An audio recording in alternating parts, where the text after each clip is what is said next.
ওই নির্বাচন আওয়াজ দিচ্ছে, সে নির্বাচন করবে না কোনো দিন, এটা আমি বলে দিতে পারি। এ পর্যন্ত যে কথা তাকে নিয়ে বলছি সবই সত্য, কারণ আমি তো সবথেকে বেশি তাকে সুযোগ দিয়েছিলাম। কাজে এখনও নির্বাচনে এখন এই যুদ্ধ খেলা দেখিয়ে বলবে যে হ্যাঁ এরকম অবস্থা, কি করে নির্বাচন করব, পরিবেশ নাই। এখন যখন বলছে না মানুষ তো আমাকে চায়, কোন মানুষ চায় তাকে?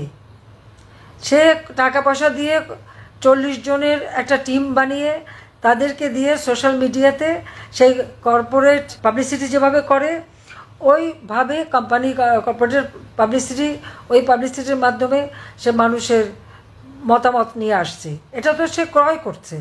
আজকে সারা বাংলাদেশে মানুষের জীবনের নিরাপত্তা নাই, রাতে ঘুমোতে পায় না, চুরি ডাকাতি ছিনতাই, মেয়েরা ঘর থেকে বেরোতে পায় না। যে মেয়েরা সেই রাত 12টা 1টা পর্যন্ত আন্দোলন করছে তারাও এখন বেরোতে পায় না।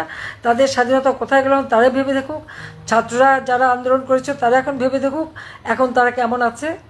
আর আওয়ামী লীগের আমলে, আমার আমলে আমাকে তো স্বৈরাচার, আমাকে খুনি, অনেক কিছুই বলা হচ্ছে, গণহত্যাকারী। হত্যা করলো কে? আমি তো জুডিশিয়াল এনকোয়ারি কমিটি করে দিয়েছিলাম, কেন সেই এনকোয়ারি কমিটিতে কাজ করতে দেওয়া হয় নাই সেটা আমার প্রশ্ন।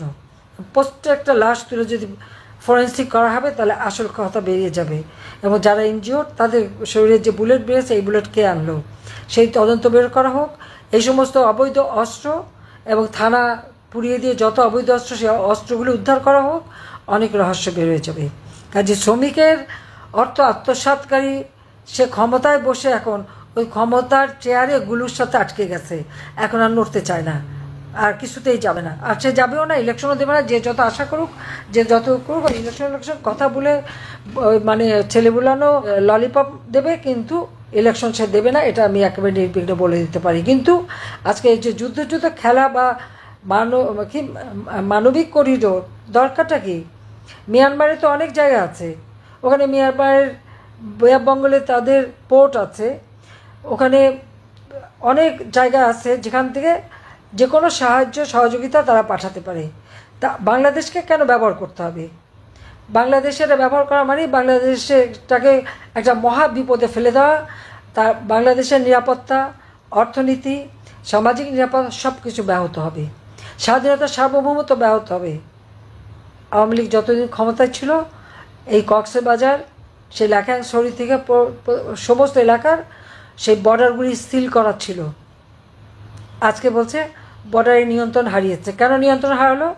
রাষ্ট্র চালাতে আসছে কেন? চালাতে পারে না, চালাতে আসছে। নিজের দেশকে এভাবে সন্ত্রাসের দিকে ঠেলে দিচ্ছে। কই আমরা থাকতে তো সেখানে তো আরাকান আর্মি ছিল, কিন্তু বর্ডারে তো আমাদের পুরো নিয়ন্ত্রণে ছিল।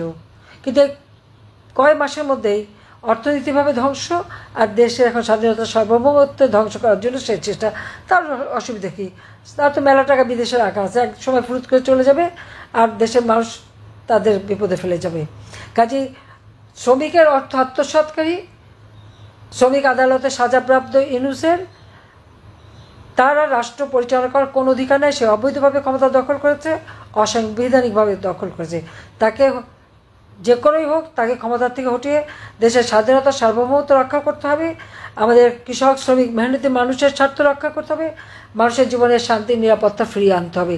এবং আজকে আমাদের বর্ডার আপনারা দেখেছেন, ইউনূসের পররাষ্ট্র উপদেষ্টা বলে দিলেন যে কক্সবাজারের ওই পারে যে ওখানে যে বর্ডারটা সেটা নাকি তাদের নিয়ন্ত্রণে নাই।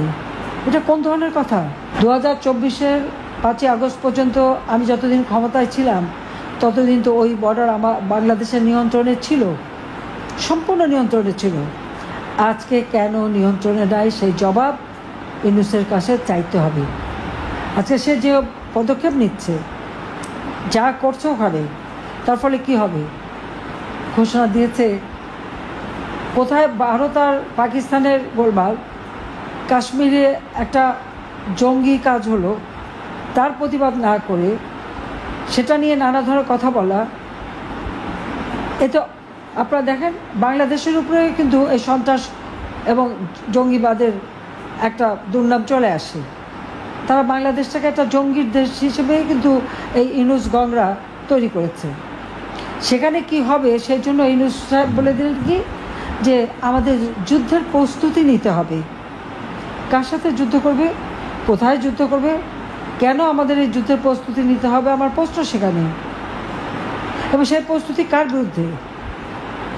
আমরা তো যুদ্ধ চাই না, আমরা তো শান্তি চাই, সকলের সাথে বন্ধুত্ব, কারোর সাথে বৈরিতা নয়। আজকে যদি এই যুদ্ধের তার আয়োজন করতে হয় আর সেই যুদ্ধের প্রস্তুতি নিতে হয়, তার কি দাঁড়াবে? কারোর সাথে যদি সংঘাত বাঁধানো হয়, তাহলে বাংলাদেশের অর্থনীতি ইতিমধ্যে ইউনূসের বদৌলতে 6 মাসের মধ্যে অর্থনীতি ধ্বংসপ্রাপ্ত। আমাদের দারিদ্র্যের হার বেড়ে গেছে, অতি দারিদ্র্যের হার বেড়ে গেছে, মাথাপিছু আয় কমে গেছে, উৎপাদন কমে গেছে। আজকে হাহাকার সারা বাংলাদেশে। কই আওয়ামী লীগ সরকারে থাকতে তো সেটা হয়নি। আজকে কথায় কথায় লাশ পড়ে, এমনকি আমার ওলামা মাসাকরাও তাদের হাত থেকে রেহাই পায় না, মাদ্রাসা শিক্ষক রেহাই পায় না, ছাত্ররা রেহাই পায় না। আর আওয়ামী লীগের নেতাকর্মী তো তাদের কাছে কিছুই না, মেরেই নাকি সব শেষ করে দেবে। একটার পর একটা হত্যাকাণ্ড ঘটাচ্ছে, আর আওয়ামী লীগের সকল নেতাকর্মী মামলা এবং আমাদের হাজার হাজার নেতাকর্মীকে জেলে রেখে দিচ্ছে। একবার প্রতিটি উপজেলা জেলখানা ভরে গেছে আওয়ামী লীগের নেতাকর্মী দিয়ে। কেন? আওয়ামী লীগ কী অপরাধটা করেছে? আজকে স্বৈরাচার কে? সাংবাদিকরা কথা বলতে পারে, তাদের বিরুদ্ধে মিথ্যা মামলা, একটা ডিটেনশন কার্ড কেড়ে নেওয়া হয়েছে। শুধু তাই না, 3 জন সাংবাদিক তার তথ্য উপদেষ্টাকে নাকি কঠিন প্রশ্ন করেছে, সেই জন্য চাকরি চলে গেল। এতটুকু সমালোচনা বা একটা তথ্য দিতে পারবে না। প্রতিদিন নারী ধর্ষণ, শিশু ধর্ষণ, খুন, হত্যা, ডাকাতি, চুরি, মানুষের জীবনের কোনো নিরাপত্তা নেই, কোনো কিছু। এই সংবাদ কোথাও দেওয়া যাবে না। আজকে বাংলাদেশকে নিয়ে এই খেলা খেলে যাচ্ছে এই খুনি জঙ্গি ইউনূস এবং তার উপদেষ্টা এবং তার ওই সমন্বয়কারীরা। কাজে তাদের রাষ্ট্র পরিচালনার কোনো অধিকার নাই, কারণ তারা অবৈধভাবে ক্ষমতা দখলকারী। অবৈধভাবে শুধু ক্ষমতাই দখল করেনি, আজকে অর্থ সম্পদ ব্যাপকভাবে পাচার করে যাচ্ছে। আর ইউনূস তো ক্ষমতা আসার সাথে সাথে আগে ব্যবসাগুলি হাতিয়ে নিল, ম্যান পাওয়ারের ব্যবসা, তারপর যে ডিজিটাল ওয়ালেট মানে বিকাশ, নগদের মতো টাকা সাপ্লাই ব্যবসা, ইউনিভার্সিটি করবে, আরও হাসপাতাল কী করবে বলে সমানে তার এই অপকর্ম। এবং ট্যাক্স সমানে ট্যাক্স ফাঁকি দিচ্ছে। আর ট্যাক্স ফাঁকির ফলে আজকে কী হচ্ছে? বাংলাদেশ ট্যাক্স আহরণ করতে পারছে না। কেন? কী করে পারবে? যে ক্ষমতা দখল করছে, সরকার প্রধান হিসেবে নিজেকে পরিচয় দেয়, সেই যখন ট্যাক্স দেয় না, ট্যাক্স ফাঁকি দেয়, তাহলে তো আর সাধারণ মানুষকেও ট্যাক্স দেবে। কাজে এর হাত থেকে রক্ষা করার জন্য দেশকে রক্ষা করতে হবে, দেশের মানুষকে বাঁচাতে হবে, মানুষের জীবনের শান্তি নিরাপত্তা নিশ্চিত করতে হবে। মানুষের ভিতরে যে আস্থা বিশ্বাস ছিল এবং আমাদের তরুণ সমাজ, যাদেরকে আমরা প্রযুক্তি প্রশিক্ষণ দিয়ে একটা উন্নত সমাজে বাংলাদেশ গড়ার জন্য প্রস্তুত করছিলাম, লেখা পড়া সব ব্যবস্থা আমরা করে দিয়েছিলাম। আজকে লক্ষ লক্ষ ছেলে মেয়ে পরীক্ষা দিতে পারেনি এসএসসি, আজকে তারা পড়াশোনা করার সুযোগ পাচ্ছে না। কাজে এই অবস্থা থেকে বাংলাদেশের মানুষকে বাঁচানোর জন্য যেখানে যেভাবে আছে, কোনো নির্দেশ লাগবে। আজকের এই কথাই আমার নির্দেশ, যে যার যেখানে যেভাবে পারবে এই সরকারের পতনের জন্য এবং এই সরকারকে হটিয়ে বাংলাদেশের মানুষের জীবনের শান্তি নিরাপত্তা ফিরিয়ে আনার জন্য সকলকে কাজ করতে হবে। কারণ এদেরকে ছাড় দেওয়া যাবে না। আজকে আমার আওয়ামী লীগের নেতা কর্মীদের গায়ে যারা হাত দিয়েছে তাদের ছাড় দেওয়া যাবে না। ছেলেকে পাবে না, মাকে মারবে, হত্যা করবে, বাবাকে লাঞ্ছিত করবে, ভাইকে করবে, ঘর পুড়িয়ে দেবে, লুটপাট করবে। এই লুটপাট করে কারা কোথাও কোন সম্পদ নিয়েছে সব খুঁজে বের করতে হবে। এই জন্য প্রত্যেকটা এলাকায় যারা সংযুক্ত আছে আমি তাদেরকে বলবো, এবং আপনারা সবাইকে আমার এই বার্তাটা পৌঁছাবেন, কোন কোন এলাকায় কারা কারা আমাদের আওয়ামী লীগের নেতাকর্মী বা আমাদের মুক্তিযোদ্ধাদের সম্পদ ধ্বংস করেছে, আগুন দিয়েছে, লুট করেছে, কোন কোন প্রতিষ্ঠান ধ্বংস করেছে, সমস্ত কিছু ডকুমেন্ট তৈরি করেন এবং আন্তর্জাতিকভাবে এটা প্রচার করতে হবে এবং সাধারণ মানুষের কাছে কথাটা পৌঁছাতে হবে। আমরা খালি মানে গ্রুপ করে কথা বললে হবে না, মানুষের কাছে কথাগুলি পৌঁছাতে হবে যে কীভাবে এই খুনি এবং জঙ্গি ইউনূস ক্ষমতা দখল করার পর এদেশের মানুষের উপর অত্যাচার নির্যাতন চালিয়ে যাচ্ছে, সম্পদ লুটপাট করে যাচ্ছে, বিদেশে টাকা পাচার করছে। আজকে তার সমন্বয়করা তো রাতারাতি আঙুল ফুলে কলা গাছ, উপদেষ্টারাও প্রচুর পয়সা বাড়াচ্ছে।